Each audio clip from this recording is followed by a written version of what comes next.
Welcome back to EU4, where we are not watching Angola or Algeria. No, who were we watching last time? It was Andorra. We are not watching Andorra, and we are now back to someone that actually has a shot at winning. Angola. Now, Angola is actually primarily Catholic in the real world, so I did make them Catholic, and they are looking pretty large actually. I was acting like they did not have a shot at winning in this region, let alone the world. But actually, when I actually looked at the borders, it looked pretty much like they owned most of this region actually, which is very surprising, one. And two, they may actually have a shot at bringing the region down. They have three, I do believe, yes, three trade uh, routes or whatnot, which will allow them to dominate trade. And if you look at the, let me see here, trade goods, you will see that they have a wide assortment of stuff, especially a lot of ivory down here, some silver over here, or no, iron, I'm sorry, as well as some good old copper all the way down in the south. These are some fairly decent little provinces to have, and they are fairly close to more ivory as well as gem provinces, copper, spices, and could potentially even get into some cloth over there pretty easily. Right off the bat, Angola probably does not have a very good army. No, never mind. They have 13,000 soldiers, which will allow them to pretty easily dominate this region. Right off the bat, they have rivaled Congo, of course, which the Congo is extremely weak currently. Even though they still have their vassal in Luango, I would expect Luango to try and break free since the Congo is not a very strong state currently. The Congo does still have their estuary, but we'll see if that makes or breaks anything in this. I really doubt they have much of a chance right now. They're probably burning the economy into the trash with 6,000 soldiers, but you never know. They have also allied Cuba over here, and Angola is immediately guaranteeing the independence of Kikonja over here, which is a nation I've never heard of. Now, if I was to look for institutions, where would I look for that? Not geographical. Maybe it would be economic institutions. It's always, yes, economic. Angola does have feudalism right off the bat, I do believe. Yes. Which will give them a nice little head start over these guys. I did give them feudalism because I felt like it would be too much of a setback for them if they were going to have to fight off the European powers further north. So I did give them a shot. And to be honest, if we're transplanting the modern day country of Angola, I would hope that they're more technologically advanced than these guys, and probably even more advanced than freaking Europe. So I just put them down as basically on par with their time, for the most part, or on par with this time, which will also allow them to probably, yes, they're going to absolutely dominate these guys in terms of technology as well, which should allow them to also conquer the Congo even easier. Now, in future, the Congo, the regular Congo, will pop up over here, and in these provinces over here. So either way, we're going to have very dominant powers in this region. And almost every single modern nation probably will have a shot at winning this region over. And from what I'm seeing, Angola is actually not allying anyone since I made them Catholic, which will be a big downside for them, because these guys will just make alliances between each other. And a lot of these guys can be fairly powerful. Although I can already see Congonje could have been pushed through, but they guaranteed the independence of them, so that's not going to happen. To be honest, I'm not seeing a lot of places they could attack. They could attack Yaka and Tuyo with their 13,000 soldiers. They could easily break through that, make Tuyo a vassal state, and then just slowly try and conquering the rest. Congo is going to be a problem no matter how you look at it, but Angola should be pretty safe defensively just from their size. Kalundwe is only allied to Kazembe, which does actually have a formidable army. So really the only one they could go after is Yaka right off the bat. And Angola really needs to work on making some allies, which they are trying. They're going to just have some slight issues. But since they did rival the Congo, they should be able to get Yaka, Toyo, and yeah, just Yaka and Toyo really as allies pretty easily. Which is the only one they can fight. So that's just sad, really. That is very sad.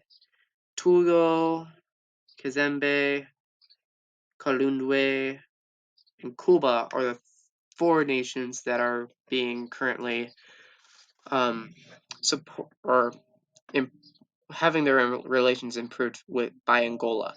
So hopefully Angola will get some allies relatively soon. They have like the best chance yet to like survive to the end. So I really hope Angola can make some nice easy allies and not get conquered. Hopefully. Angola has fun ally, and they have ally Tio, which will hopefully allow them to conquer some of these places easier.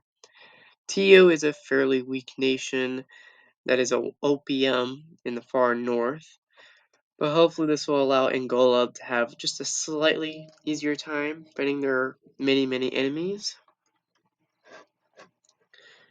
Which Congo, probably the scariest of them, or the one scariest, still has Luango as a vassal, and Cuba as well as an ally. So basically these three right here. Yaka is allied to Tio as well, so I would advise not declaring war on Yaka. Kalundwe is allied with Kazembe, so these two over here. And Kikondi, Kikonja has allied Karagwe all the way up here in the north. Luba by instance is allied to Rwanda and Burundi, also up here. So really Angola could attack these two and try to push up and hopefully piece out these guys over here fairly easily.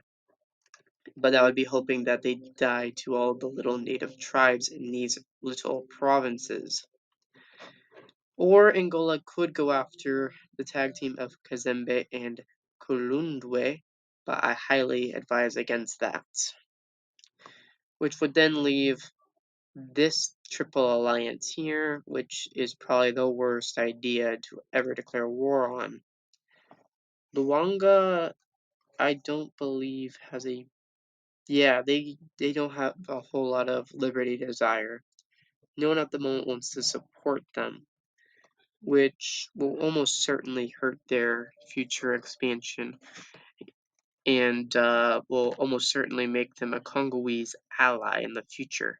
Beyond that, I do see that there is a war. Yaka is at war with Angola. It appears that Angola broke Yaka's alliance with Tio. No, never mind.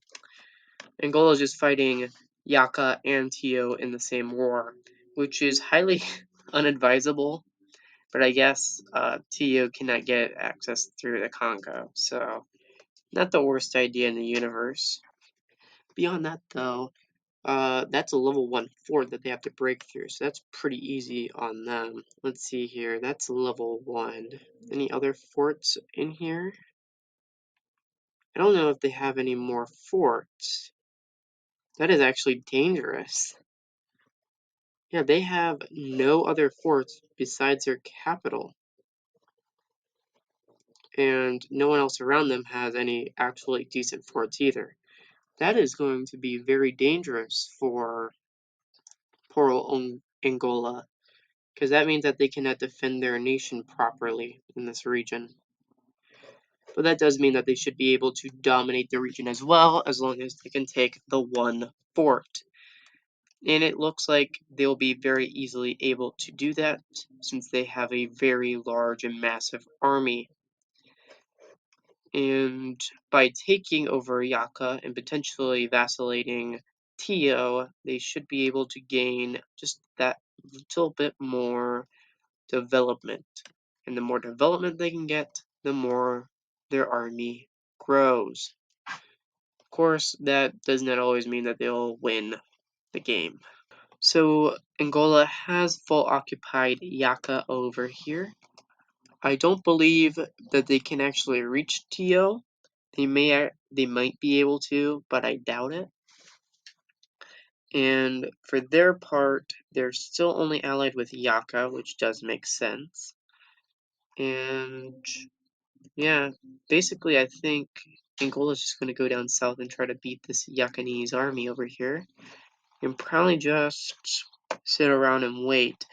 They are improving relations with Luba, so maybe they can ally Luba and potentially begin pushing against this alliance over here.